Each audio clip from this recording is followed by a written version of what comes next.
yeah, that's cool that your grandma made a pie. My grandma has the first Ford Mustang they ever sold, ever.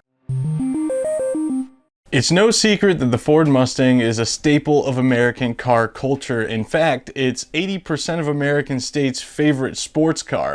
However, the Mustang's unusual for the time April release date was actually met with a couple of interesting stories, one involving the first Mustang ever built and one involving the first Mustang ever sold. On August 15th, 1964, fresh college graduate and newly minted teacher Gail Wise took to her local Ford dealership in search of a convertible car. They didn't have any on the showroom floor, and what happened next could be explained to you, but it'd be more fun if she did it herself. I was excited I had bought a new car.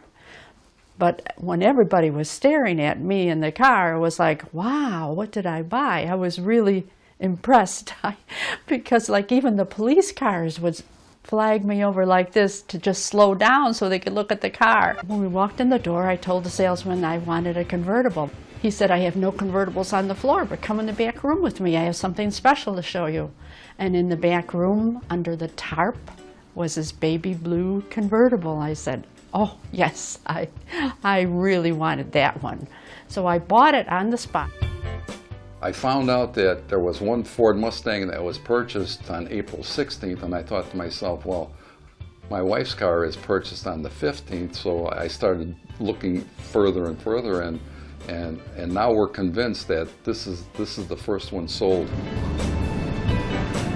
That's right. Days before the Ford Mustang was even announced to the public, Gail Wise bought the very first one sold and didn't even realize it. What's even crazier is she wouldn't go on to realize that it was the first Mustang ever sold until over 40 years later. After 15 years of use between her and her husband Tom and her family, the Mustang stopped running and Tom put it in the garage. The story goes that multiple times Gail said that it was time to give up on the car and Tom should just scrap it, but he was determined to one day fix it and get it running again. Some 27 years after the Mustang stopped running, Tom came across a story of a guy who claimed to have bought the first Ford Mustang on April 16th, 1964, and having some remarkably crazy good memory, happened to recall that Gail bought hers on April 15th, and if you can believe it, they kept all of the paperwork from that original sale date and looked it up and confirmed that indeed she had bought it April 15th and realized that she had bought the first Ford Mustang ever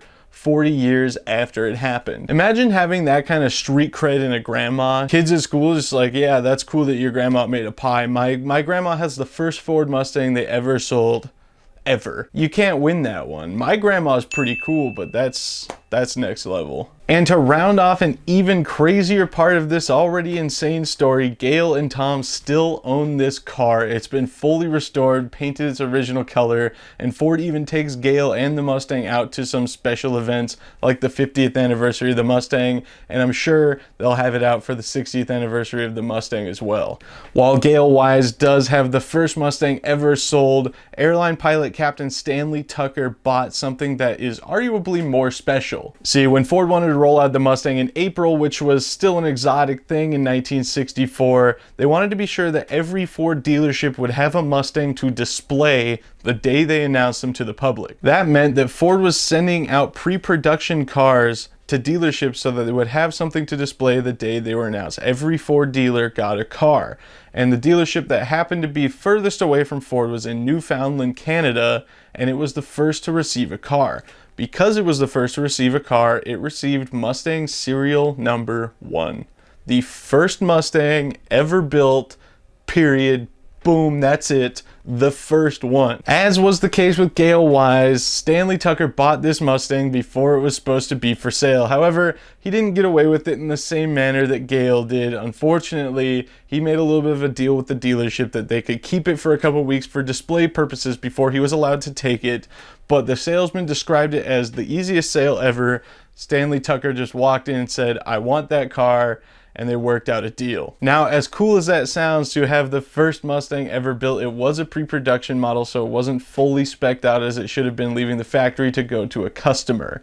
Because of this, Ford was not very pleased that he had it. The story goes that Ford called the dealership and the dealership said, hey man, you're gonna have to take it up with Stanley Tucker. It's his car, he bought it. And Stanley Tucker did get taken up by Ford executives, to which he politely told to go away because it was his Mustang and he bought it, he owned it outright, and he was going to keep it. Can you imagine that happening with a pre-production car today? Like, first of all, it even being sold on accident, which would never ever happen because they keep those things locked down and then destroy them.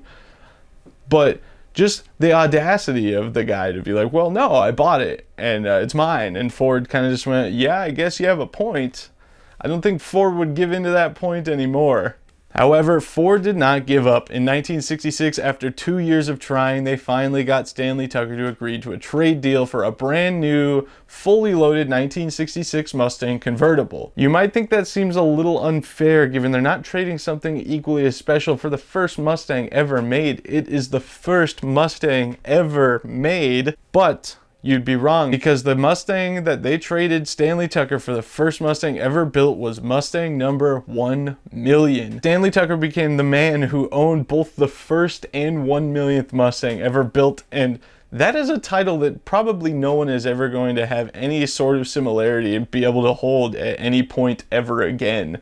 It's insane to think that just 2 years of production, not even really 2 years, the 1964 and a half Mustang, if you want to call it. But by 1966, Ford had gone from 0 Mustangs sold to 1 million. It's absolutely nuts. Not all stories have a happy ending though, unfortunately, and Captain Tucker told Mustang Monthly some 2 decades after trading for the 1966 Mustang that he regretted it and he should have held on to the first Mustang ever built, which is now, by the way, on display at the Henry Ford Museum, so you can actually go see it.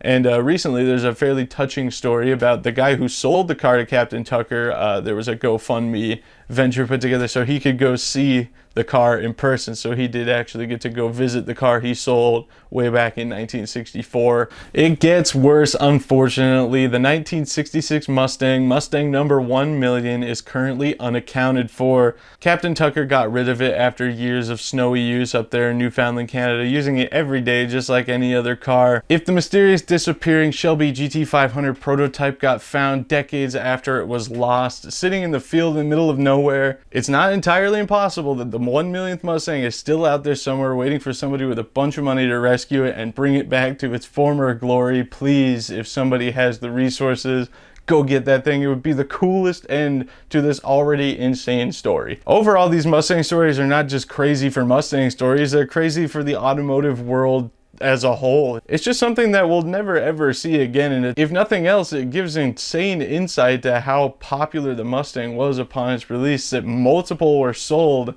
days before they were publicly available or even allowed to be sold. We imagine dealerships are probably pretty on top of that this day and age, and nobody's getting any special 3-day early buy treatments, but we could be wrong, who knows. One thing's for certain though, I'd like to thank you once again for tuning into another MotorBiscuit video. If you want to see all the awesome automotive content we have coming your way, be sure to demolish that subscribe button and ring that little bell too, so you get all the updates and notifications for when we post new videos. While you're at it, don't forget to follow us on Instagram at instagram.com/MotorBiscuitOfficial, and check out MotorBiscuit.com for anything and everything automotive your heart desires, and I will see you next time.